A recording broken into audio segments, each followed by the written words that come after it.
Success leaves clues. We can all learn from other people's failures and their triumphs. Welcome to Gym Unlocks podcast. Here, I'm on a quest to scour the globe and uncover the very best martial arts, culture, and business lessons for you.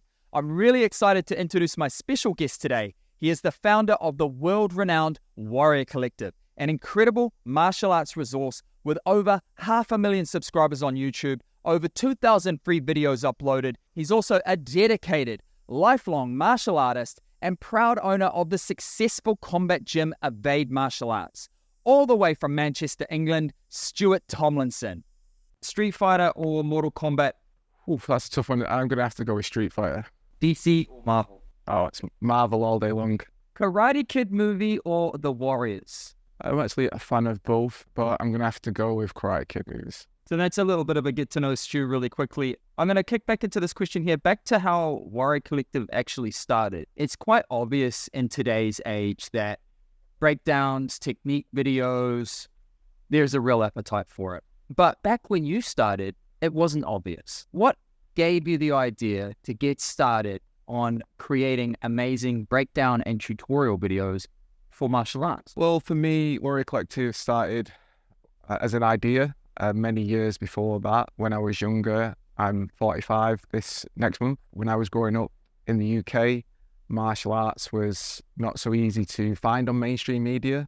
There certainly was no internet, no Google, no search engines. Books were not so easy to get hold of, especially good books on instructionals. I used to buy every book that I could. I lived in Manchester, and we've got Chinatown was the place where the biggest martial arts shops were, but there was a lot of poor martial arts and a lot of terrible stuff written, and it kind of planted the seed for me. Was how interesting would it be for me to go out in person and see these places, see these countries, see these styles, see these gyms, see these coaches, see these teachers, and planted that seed as a young person. Then as I got older and I opened up my own gym, got more involved in martial arts, and technology improved to the point, where internet cameras were cheaper, more usable by your everyday Joe like me. I didn't do media or anything like that. I did law at university, and so for me, it's an idea that I've been planning a long time ago. I first started filming in 2014, officially, set up the Warrior Collective YouTube channel, and that was the starting point. And when I first started and I was contacting gyms, there was some gyms that were, very keen to have the spotlight shown them because obviously they've never done it before. At that point, it definitely wasn't a common thing.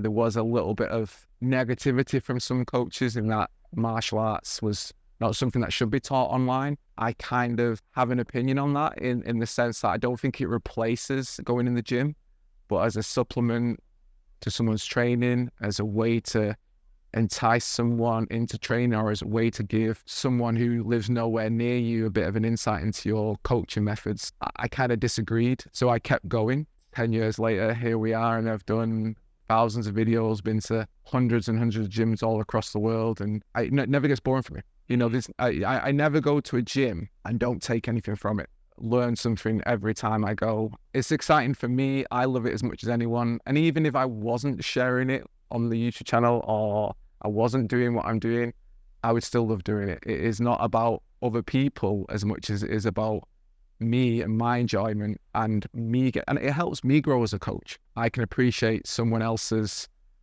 insights, their values, their ethos, what they've created, their systems, thought processes, and their influence help shape me, and then I hopefully share their influences with the rest of the world through the content that I create, whether that's a video, a blog post. That impact then is rippling out. It was not as common when I started. Nowadays, there are a lot of people doing it, and that's great. I do think it's got a lot of value. I'm a big fan of a lot of people who create their own content. Excellent. So those early days, the Warrior Collective, first of all, how did you come up with the name? And second of all, talk to me a little bit about what the logo means, what it represents.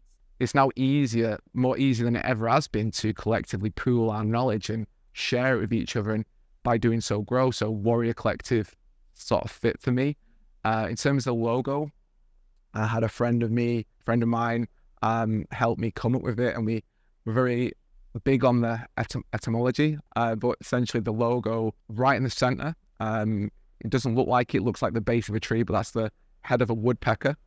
and the woodpecker was always associated with wisdom. The circle, it never ends, it's continuous. The circle is actually made up of a cog, and the cog is obviously something that requires input. It's a machine. You've got to kind of understand the engineering behind it to make it work. And then the tree, which again has always been associated with wisdom and growth, and the colour was again one about growth and the group coming together. Sometimes people look at it and they think it's a bit of a weird logo, but back then that was still the era of big avatars, someone with a punching glove, a shark with a judo gi on, and that just never was me. And because I cross over all martial arts, I didn't want to make it about, just a combat sport or just focus on the fighting aspect of it. I wanted it to be more than that. So hopefully the name and the logo kind of gave it a little bit of a different look. What came first? Evade Martial Arts, your gym in Manchester, or the Warrior Collective? My gym was something I'd opened before I started Warrior Collective, and it's called Evade Martial Arts because when I was younger, I trained at a gym called Evade Martial Arts. So for me, we all talk about our lineage, and in some martial arts, that's more important to some martial arts than it is in others. And for me, I wanted to show respect. I first started martial arts when I was 7. Started in Shotokan, Shukakai karate, very traditional karate styles, just in school halls. A few years later, found more of a dynamic kickboxing and grappling. So there was a little bit of boxing, a little bit of Muay Thai, a little bit of jiu-jitsu, a little bit of judo, a little bit of wrestling. So for me, alongside with the age that I was at, watching Jean-Claude Van Damme, watching martial arts films, that was the reason why I kind of got into it. And because it was so dynamic and so aggressive and so physical, pulled me in. And then I was just pretty much living in the gym. I was just there. Again, I didn't come from a family that had a lot of money. So some people have lots of hobbies. Martial arts was it for me. There was nothing other than martial arts. So I was at the gym every day. I was competing from early on. These seeds for Warrior Collective were planted then. I never really imagined that I was going to open up my own gym, if I'm honest, mainly because I guess you never think you're going to be good enough at that point. Again, pre-internet, you're putting your coach on a pedestal, like, okay, this person knows more than me. The people in the association, the people that are in my community, they're all place yourself on that echelon at that point. So opening a gym was never really on my radar. I started helping coaching as a teenager, kind of found myself doing it more and more. Eventually, after competing and after different personal circumstances, trialing, working within like I said, did law at university, tried working within Manchester Social Services and with the courts for criminal law, and then just found that I enjoyed and got a lot more from teaching martial arts, and started off with, one class a week, one lesson a week, and then just built it up from there. But even when I had the gym, always looking to do something else. Once I opened the gym, I actually started running my own big events. So I run one of the biggest amateur MMA events in Europe for a number of years. I also run jiu-jitsu events. So from 2008 to 2011, I ran MMA and jiu-jitsu events. I was one of the first in Europe to do fully amateur MMA events. There were some unique aspects to the events that I run.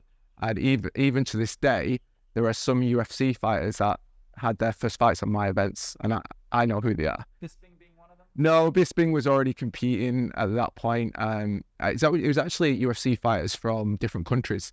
So Scandinavian countries such as Sweden and Norway, they weren't allowed to host MMA events in their country at that point. I'm not sure if that's changed, but so I used to have a lot of fighters from Scandinavia fly over to take part in my events. And this is crazy because it was an amateur-only event. Like I said, if I show you photos, it's very different. So what do most people envision on a modern MMA event? One cage spectators, because I wanted it to be like an Olympic event. So I had 4 cages running all day, 90 fights, 12 fights per cage, all running congruently. Late afternoon, early evening, we killed 3 of the cages off and then just did 8-man Grand Prix in the 4 of the weight divisions. That was a learning experience, but I did that alongside the gym. So I guess the reason why I bring that up is I'm always been someone who wants to keep doing more. So for me, Warrior Collective came after the events. And the reason I stopped the events was Warrior Collective was always the thing that I wanted to do, the travel.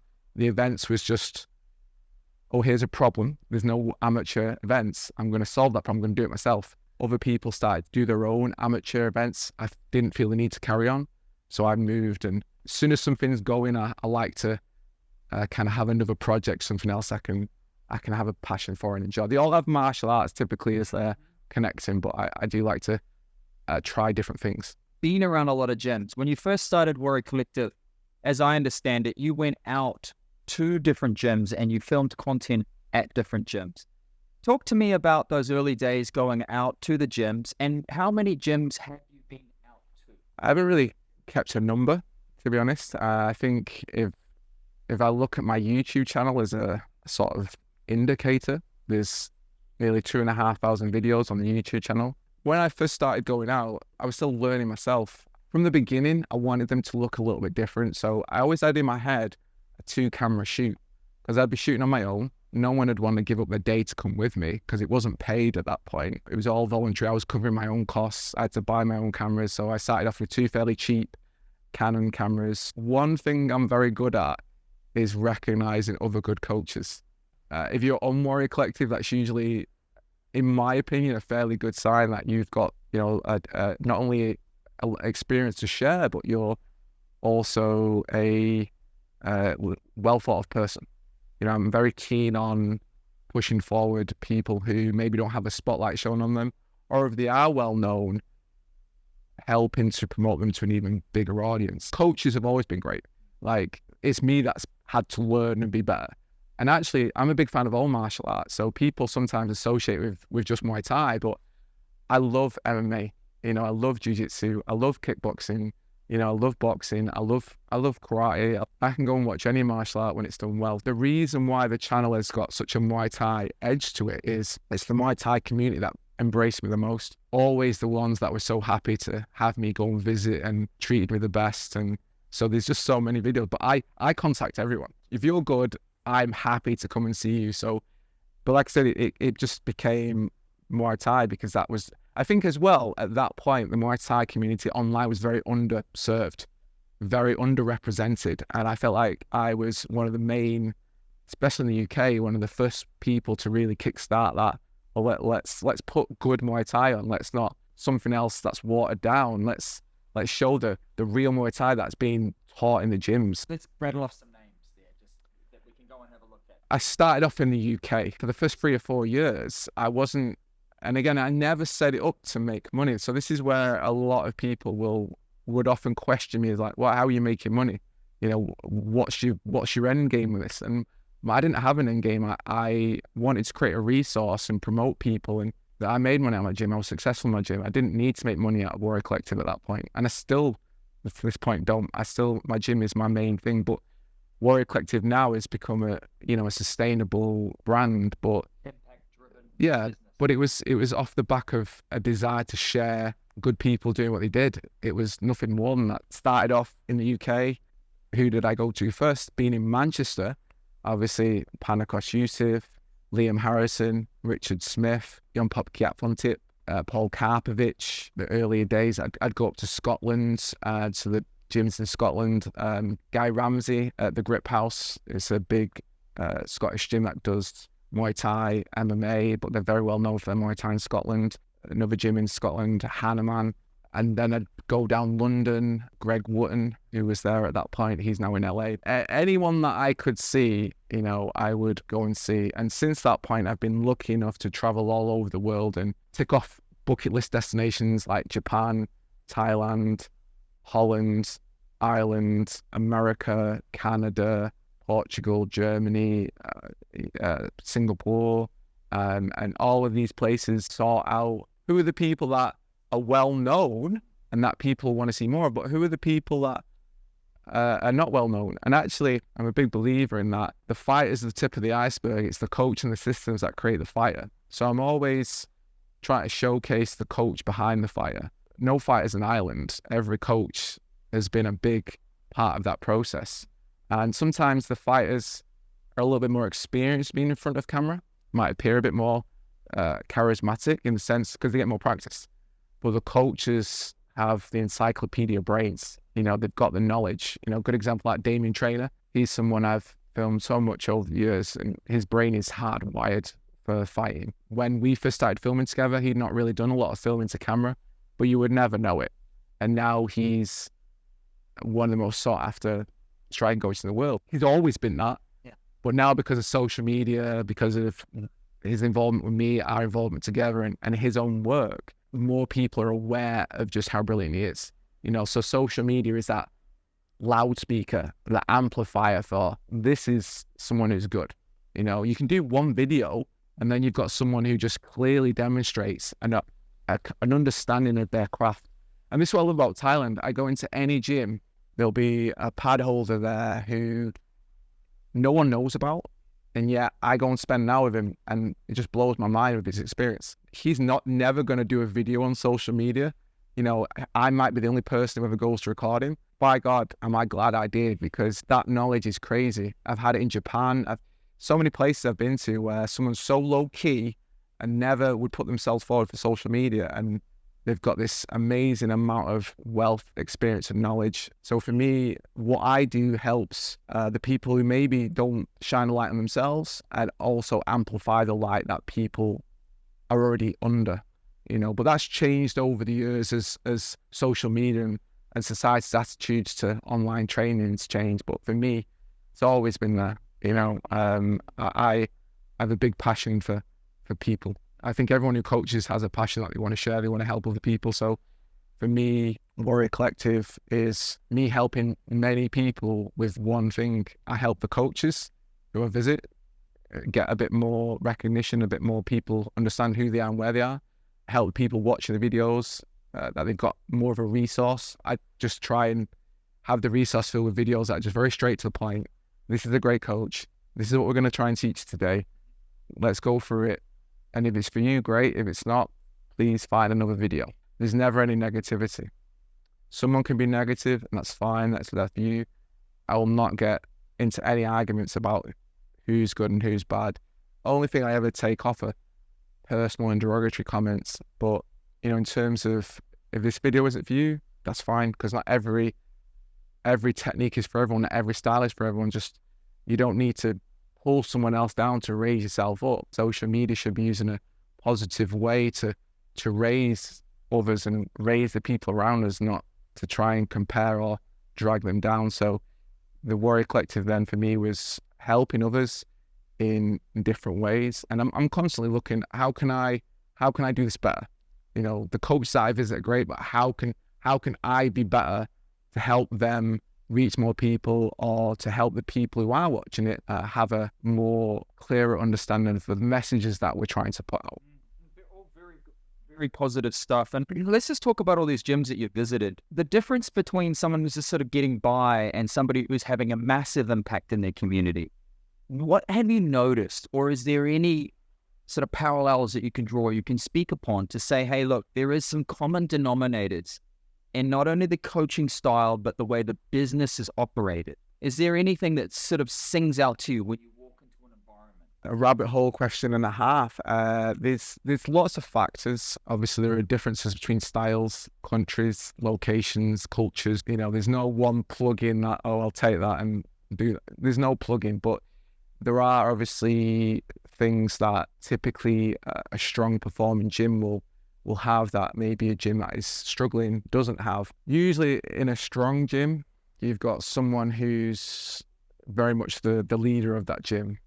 Even if they're coaching or not coaching, their vision is being amplified either in a written down way or in an ethos that's been portrayed via the coaches and the teaching staff. That leadership then allows the gym to grow through the creation of consistent systems, whether that's a system for when someone rings for the first time, or a system for cleaning, or a system for social media, or even how to hold pads. Damien, who we just spoke about before, he's a great coach for coaching coaches, and he gets asked that all around the world because he understands how to coach someone from day one to how to hold pads, how to do all the things that he does well. So having those coaching systems means that you're not just reliant on yourself anymore. And that's a big thing. A lot of gyms are not businesses. They've created a job for themselves. Here I am, I've created a room to coach, which is great because that's what all I wanted. And for That's my biggest guilt, if I'm honest with you, is I love coaching and I'd be happy with one room coaching people. But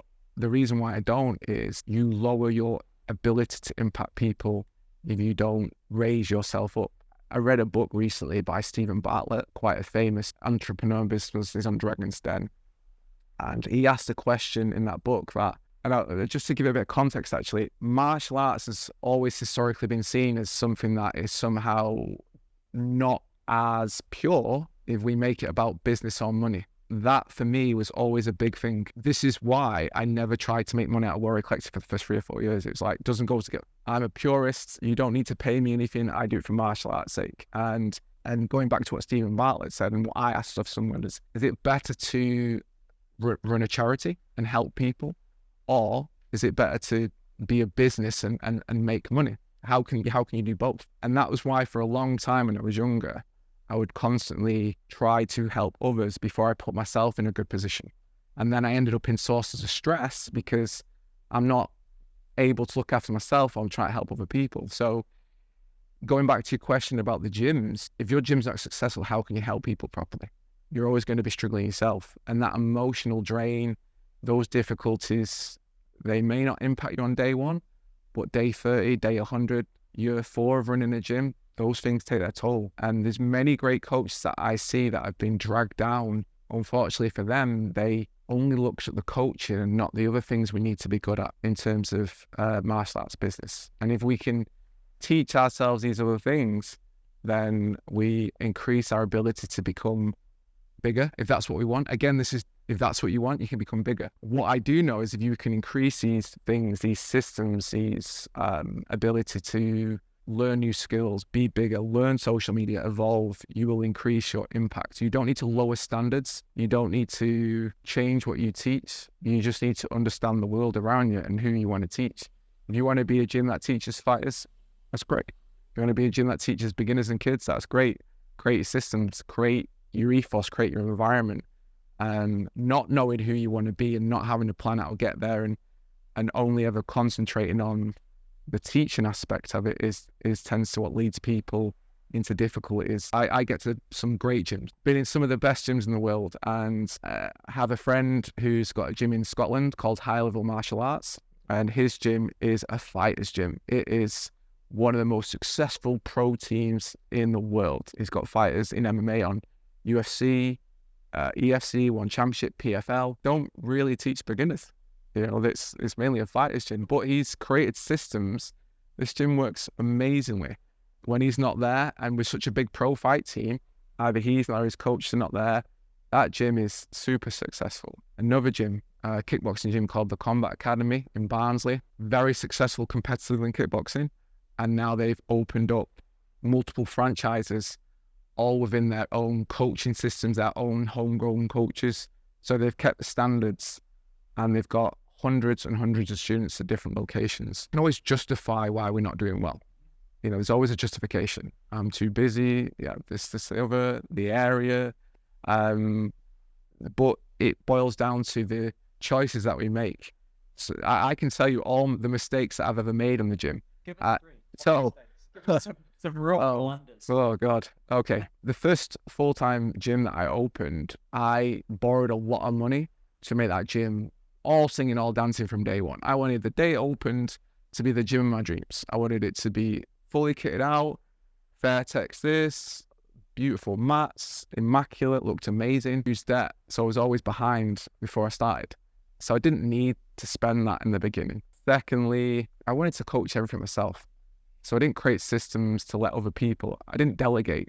I did everything myself. And I opened up that gym when I was also looking after a baby. My wife went back to work and I was looking after 4-month-old baby in the day and running the gym in the evening. Trying to teach everything was such a bad idea. I made it work, but didn't get anywhere with it, so we can all work hard. I was working super hard, but I could have worked smarter. I didn't delegate, I didn't create systems, and you sometimes blame other people for not being you when you've never taught them how to be you. And I expected that of them, and that was wrong of me, and that showed my naivety and my inexperience as a coach. And then I guess the third thing is we always think things are going to be great. So we create these business plans with these projections. They're always like this, but they're always going up.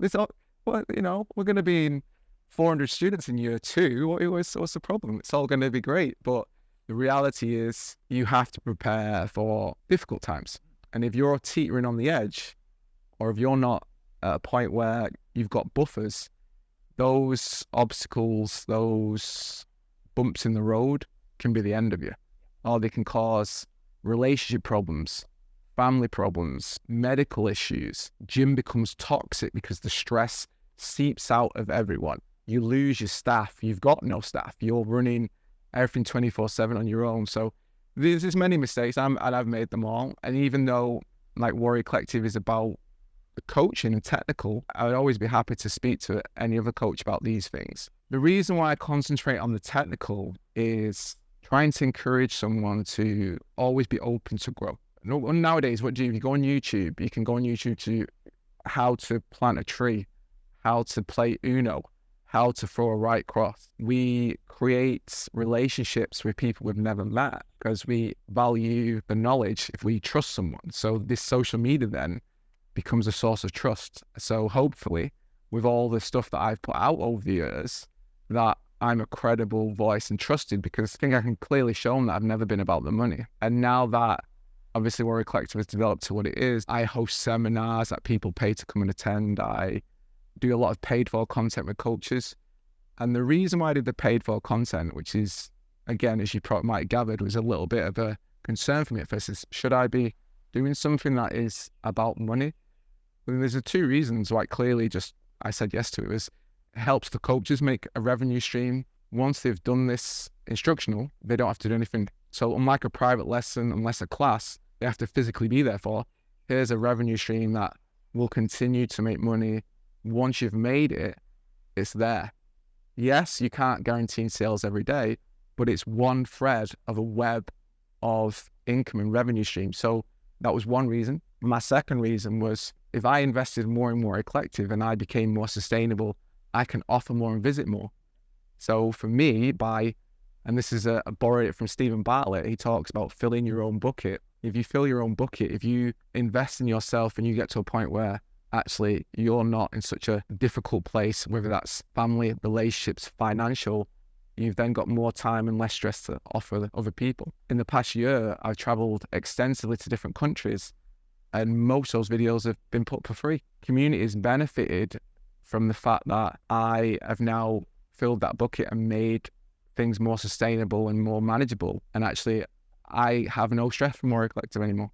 I have no stress from my gym because I've learned from my experiences, allowed them to get me to a better place. Those are the things that I'd always say to someone is, if you're in a difficult place with running a gym or coaching, you don't need to think it's the end. It's just ask the right people or be around the right people. You know, if someone's where you want to be, they've often been where you are now, ask the question. In our community, martial arts, we're very lucky is that people are very open, very giving. Good one. And with Evade, and you proving this out, and you having this experience of going to all these different gyms and seeing what is successful, borrowing little things from all over, you really almost have a best practice, if you will, of things that you know to work. That surely should be very encouraging for other coaches who are business owners to look at you and say, hey, look, if Stu's done it, obviously it's possible for us to be successful too. Or the more success that we show and demonstrate,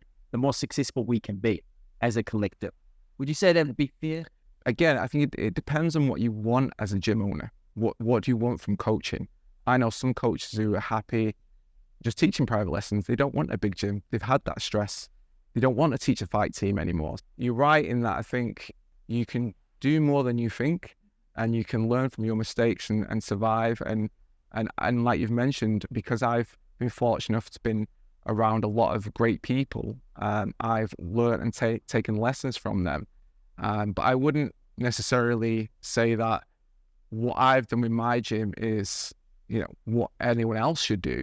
But the point that you've made and the point that we spoke about is there are always things that you can do that can improve your own circumstances, whether that's the gym, the coaching, How do you improve your coaching? Improve your ability as a martial artist. And that's the main way that people think they'll improve the gym.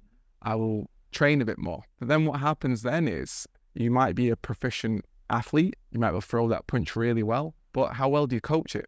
Okay, so you coach it really well, but then you're only successful then if you're the only coach. Can you teach a coach to do it? Okay, but now maybe do you do it on social media? So now we need a camera person.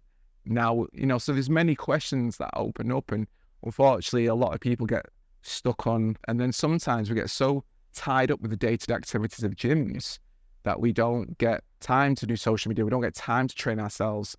I've been through times where I've given myself so much work when I was doing events, and I wanted to be the best version of myself, but I was chasing, I don't know. I love the events and I love being busy, but sometimes I think I just like to give myself too much to do. Whereas I think if you double down on what you're good at, then you can sometimes have a lot more success than what you think. Doing the events was good in one way. It was a problem that needed solving and I took it, but it also slowed the growth of my own gym because my attention was elsewhere. Could have done much bigger things in my gym had I concentrated on it. You want to make more money, you want to scale, but you don't want to sometimes do these things that enable you to do that. And it wasn't through lack of work. It was just through, I didn't want to be uncomfortable. I was comfortable as a coach. I was uncomfortable in front of a class. I'd got in these comfort zones, and, now obviously with social media, what do people say? You've got to get in front of camera. You've got to be a leader. You've got to be authentic. You've got to find your own voice. You've got to be the voice of your gym, because who else is going to be if you're not going to be? And yet we get scared because we're not comfortable in front of the camera. What if someone criticizes us? What if we're not that good? And I say, again, this is the thing I say all the time is, I am not the best coach. I'm around too many great people to know that I am way down that pecking order. But I care about the people that I coach. I care about the people around me. And if someone's with me, I'll do everything that I can to help them get better. And realistically, who are you going to pick? Someone who's going to invest everything in you, or someone who's known as the best coach in the world who lives 200 miles away? These coaches who maybe feel like they don't run the best gym in the UK or the best gym here, or you don't need to be the best gym for everyone. You just need the best gym for someone. And that's where social media comes in, is you're just talking to these people. You're not talking to everyone. You're just talking to these people. Who do you want in your gym? Because that's who you're talking to. What I've learned from a gym point of view, Warrior Collective is different because I always wanted it to be about the technical coaching, like I said, but even I am now thinking, because I have a podcast, Warrior Collective, and I've interviewed all manner of people, actors, nutritionists, great people who I can learn from. And even I'm thinking, I need to do more, because I'm never in front of the camera. This is like, what you're doing with me is very rare indeed. So I don't go in front of the camera. Aesop's fables, like the mother of the crab, I tell people what to do and then don't do it myself. I like what I do and I'm happy with what I do. But I realize that, okay, Stuart, you need to be doing different things, not necessarily more, but different things. I have things that I need to work on for myself, but I'm happy in that even with the stuff that I'm continuing to do in what I'm doing, they still have an impact. It's just for me, I want to evolve and have a bigger impact. And that means I've got to invest in myself, have belief in myself so I can help others more. Going back to your question, I certainly don't think I'm someone everyone should copy. There are many great coaches and great gyms that I feel like that I'm much more down the road to brilliance than I am. I just like my gym. I like Warrior Collective, and hopefully the people that go to the gym or people that use Warrior Collective like it as much as I do.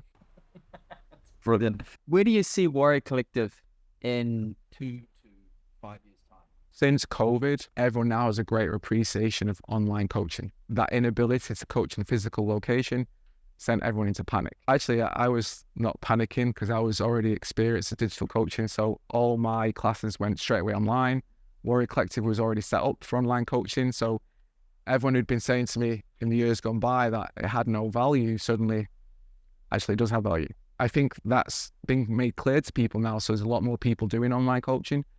Again, it's a bit like the events. When other people start doing it, am I really needed anymore? Warrior Collective is a little bit different because I enjoy it so much. I get so much out of it. Even though there's going to be a lot more people doing online coaching now, that's great. because there'll be lots of people that watch. They'll connect with their audience. They'll do amazing things. There's a lot more choice nowadays, but I still feel like Warrior Collective is something that I put so much passion into, and I'm fortunate to be around such great people that it has value. You know, if it's not for you, that's fine, but that doesn't detract from its value. If I gave you a list of the coaches that I'm visiting over the next 3 months, you'd be like, you know, I'd be interested to hear what they say, what they do. And that's where I'm at, is like, I'm always looking for who am I going to see next? Who am I filming with next? Who am I filming another one with? I put vid-ups every day on social media, daily, every day. And then I have the paid for volumes that I do, which are the bigger projects. I have the app, which is where those projects go. But there's always other things. I have the blog, I have the podcast. I've just started a new website. It's a new brand. It's had a soft launch with some of the gyms in the beta testing stage, but it's not gone. I've not been pushing it publicly yet. The social media's all set up and the website's set up, but it's... Tell us a little bit about what it is, Okay. what people can expect, and how So- they get on the beta list, and So it's your email list to get it. so it's called Bushigo. Essentially, it's How do we spell that? Bushido. So, you know, have you heard of the Bushido code, the samurai code? It's a play on that, Bushigo. So essentially, it is a trip advisor for martial arts gyms. You could go Muay Thai, Thailand, and it'll throw up a map of the different gyms in town where they are. And you could put karate in Tokyo. I've been working on it in the background for the past 2 years. The first version failed miserably after much money being spent on it. Why did it fail, Stu? Just because the software wasn't right. And I'm not happy with putting something out there that I'm not confident in. So I got the first version up to beta testing, sent it to gyms that I know, just wasn't happy with it. So I scrubbed it. The new software works so much better. It's functional, it works. But this type of platform, this type of website isn't really usable until it's filled. So at the moment, it needed filling. So at the moment, you could put in, let's say, kickboxing gyms in Manchester, but right now it wouldn't give you every kickboxing gym in Manchester because it needs all the gyms. What we've done so far is done the framework of Google Maps, analytics, etc. You can put martial arts, I don't know, Tokyo. It gives you a hierarchy depending on how popular that website is. Doesn't necessarily give you everyone. And also, some gyms don't have websites still. Even that gym I told you about before, my friend's gym, the big pro team in Scotland, don't have a website. It's have a Facebook page. How crazy is that? The Bushigo is essentially every gym has a mini website. They add photos, videos, links. They can have their Facebook and Twitter feed on there, Instagram feed, so their social media will play on there. They can have WhatsApp. The people can directly message them to book on there. So there's many features to being on there. And also, because it's like a mini website, you can put in SEO. Backlink from Bushigo to your own site increases the SEO of your own site. For a free listing, you're getting a solid SEO backlink and what will be a very usable platform for people to find you on. And then just like TripAdvisor, once the content's been filled out and people start using it, you'll start to see people leaving reviews on there. It'll be a positive way for people to find gyms and hear what their thoughts are from people in the community, not just, you know, anyone, you know, which is what it would be on Google. So that's something I've been working on. I told you I like to work on different things. So that's something I've been doing. And also I've written a book. I'm just about to put out my second book and I'm halfway through my third book. So I just like to do things. I like to do things and they're martial arts related. You've launched Bushigo. What problem are you trying to solve and who are you trying to help? Bushigo's a passion project, and just like Warrior Collective, it's come from my own experiences and my own involvement in the martial arts community. So one of the big questions I get with Warrior Collective all the time is, sure, you've been around the world, what gym do you recommend in Tokyo? What gym do you recommend in Koh Samui? If I want to go with my dog and 5-year-old boy, which gym should I go to in London? There are times when I'm able to offer an opinion, and there are times when someone asks me, I remember not long ago, someone I know asked me, oh, where do I train in Bulgaria? I was like, I've never been to Bulgaria.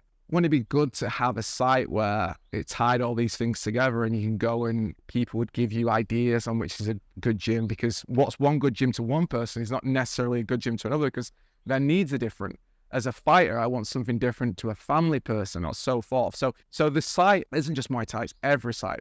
And in fact, one of the things that I worked hard to do was If you go on there, I challenge anyone to put on a martial art that exists that isn't on that site. You can search for any martial art, so it could be any style of kung fu. So I worked hard with the developers to find every single martial art that's ever been. So hopefully I've covered my bases. If someone finds a martial art that isn't on there, you'll have to let me know. Adding the countries, adding the martial arts, and then making it functional, make it do something. So I didn't want it complicated. I wanted it for people who maybe didn't even have a website. Just here's something I can use as a website. I can create that as a link and send it to people. So it acts like a website. So you've just something that I felt added value and connected well to what I do with Warrior Collective. And also it answered the question that I get asked the most. I get asked that question every day. What gym will you recommend? I hate to say it, I've not been to every gym in the world. I've been to a lot, probably more than most, but there are so many gyms that I've not personally been to. So I don't like to recommend gyms that I've not personally been to. Usually I know someone who knows someone who's been to that gym. So I'll ask, but that's not scalable. That's not sustainable. Like many martial arts problems, it's only someone in the martial arts community that has an interest in solving that problem because it doesn't come with a massive cash reward, so I solved the problem. I invested money from Warrior Collective into creating this site, and it's at the start of its life. It's just been born. Look, ask me again in 2 years. Yeah. That's the thing about it. Ask me again in 2 years. Going back to this being super practical again for these coaches and those sitting on the fence, maybe a little about social media and putting themselves out there, demonstrating how they coach and demonstrating the culture of who's in their gym and what type of workouts are they doing. Let's talk practical about a coach that may be watching this interview that is just not comfortable with doing it. What kind of practical advice would you have for them to get started with it and to get past these limiting beliefs? It's very understandable. It's intimidating when you don't know how to do it. I remember when I didn't know how to do it, and even now when I do know how to do it, I still, as most people will be able to say, that I'm not really front of camera that much on anything that I do. In fact, I was at a gym yesterday and someone came over to me and said, "Oh, Stuart Tomlinson, Warrior Collective, it's great to meet you." And I said to him, "Oh, you're good. Most people wouldn't know what I look like." I guess there's a couple of things. I think you don't want to spend a load of money on equipment to begin with, but you don't want to inhibit yourself and look like you're filming on a potato either. So fairly decent smartphone. You don't necessarily need a microphone unless, of course, your gym is next to something that's quite noisy, like a road, or I filmed at a gym that was next to a factory, and when we were filming, all I could smash and the audio was terrible. But nowadays, microphones, smartphones, they're accessible. If you're running a gym, you're obviously going to have to make some investments. You bought pads, you should be spending money on what you're going to be using for social media or what you're going to be to communicate and market. The thing is with marketing is we're all responsible for it ourselves nowadays. The phones, social media allow us to create this material all the time, as long as we don't overthink it and we don't get too stuck in our own heads about our ability to do it. I'd say first thing is, if you have some equipment that is at least going to give it a decent enough look and sound, that's the first thing. You'll not feel like you're being inhibited by it looking terrible. Second thing is, watch some YouTube videos. There's plenty of YouTube videos out there of how to create this content, and do what I did. So a good friend of mine is a jiu-jitsu coach called Stuart Cooper. He's probably one of the most famous jiu-jitsu filmmakers in the world. He has a YouTube channel called Stuart Cooper BJJ, and he filmed loads of jiu-jitsu documentaries for ADCC. Like, he's done some amazing ones. When I first filmed a documentary, I'm not a documentary maker, but I've filmed a few now. I just copied Stuart. I just watched his documentaries and went, I've written everything now, like I'm copying. So Stuart, you're watching this, I copied everything that you did to make mine. So kudos to you on that one. But yeah, so copy, who do you like the look of? Copy their style. You have to copy someone else's style before you can find your own. Watch YouTube videos about how to do it, and then just kind of get going, Start small, take a photo, have a caption. Again, I was at a gym last night, and their gym's beautiful, immaculate, and it's got lots of talking points. And again, I'm going to go back to Stephen Bartlett's, but I should get money off Stephen Bartlett if I keep throwing his name out here. One of the things he says in his book, which is really kind of quite on the money, is people don't remember the general things. People remember the quirks. People remember the USPs. People remember the little things that differentiate you from other people. So don't be generic. Don't be afraid to have a bit of who you are in your gym, in your coaching, in your filmmaking. If you look at any videos of my gym, you'll see all across the walls is artwork of anime, gaming, Bruce Lee. My gym is the epitome of me. I'm a geek. I'm a complete geek for film, game, martial arts. I love all that. And I've just thrown it up all over the back of the wall. And because of that, people often comment about the background before they do anything else. Oh, that Bruce Lee image is sick. Or Street Fighter, that's amazing. And they've not even looked at the martial arts. They just looked at this picture. Again, I'll go off the example Stephen Bartlett says in his book. His office had a slide from the first floor to the ground floor. And that's the same at Google. I used to go to Google a lot in the early days of as being a YouTuber. They used to invite me down to Google for courses. I used to go YouTube courses at Google. What do people remember? It's the slide. And one of my first experiences at Google, when you go into the YouTube space at Google, they have sets built that professional YouTubers are allowed to go in and use. So I can go into Google and YouTube space and use any of their cameras, use any of their film sets for free. They let me do it. But at the time, when I'd never done all this, it was like amazing. And I went in and this set was built like it was like a spaceship. So I went in that set and it's like laser guns all over the wall, like warp drive. And I'm just taking photos of this, not bothered about the cameras, not bothered about Google. I'm just taking photos of all this crazy looking stuff. But it's very true. When something's a little bit different, people remember that. Don't be afraid to be a little bit different. Don't be afraid to say who you are or just show something a little bit of who you are. But people connect with people, and if you can find something to connect you, we both share a love of anime, we both share a love of Manchester City, then if they don't connect, that's okay, because they were never your audience anyway, but it connects you with who you want to connect to. Having a little quirk, again, that doesn't come straight away. That comes through copying someone else, starting small, throwing photos out there, maybe a video, like a couple of video examples. So if you're in a gym, testimonial, grab a child, grab a parent. Have you enjoyed the session today? Oh, it's been great. What have you enjoyed the most? I enjoyed kicking that bag. It's okay. Is it of interest to 1 million people? No. Does it need to be? No. Because it's of interest parents in your area, because that's who you're talking to. You don't need to have a viral video every time. From my gym social media, I posted out a clip of a coach that visited for a seminar and a young lad who trains with me. And it went viral. Like, we're talking like 12, 15 million views. Crazy amount of views. But that's not common on my gym. That's not even common on Warrior Collective. But it's definitely not common on my gym. But I threw it out there because it was a great example of this amazing seminar, and it showed off the coach that I had to visit and the talent of the young person who was in the gym with them. And the combination of the two just brought a moment of magic. And for me, loads of well-known people either commented on it or liked it and kind of grew. But did it bring anyone new into my gym? No. Did it do anything for the gym? No. Was it nice? Yeah, it was great. But I didn't try and replicate it, is what I'm saying. It's like, it's okay. That's like the Moby Dick, the unicorn. Every now and again, you might be looking at one, but it's not important. Most of the videos that I put on gym, who am I talking to? Showcase what we do, who we are, who we try and help, the problems we try and solve, and the community that we built. And the more creative you can be with that, the more fun you can have with that, and you got to have fun with it. The more lighthearted, you're going to enjoy doing it. You're going to do more of it, and it's going to take off. It's not to be avoided in today's society, in my opinion. You shouldn't be afraid of it. That small, like you said, you've got to start somewhere. But if you don't start, it's definitely not going anywhere, is it? 100%. Hey guys, Stuart Tomlinson, Warrior Collective. I'm here today on Gym Unlocks podcast. I hope you're going to enjoy what I have to say.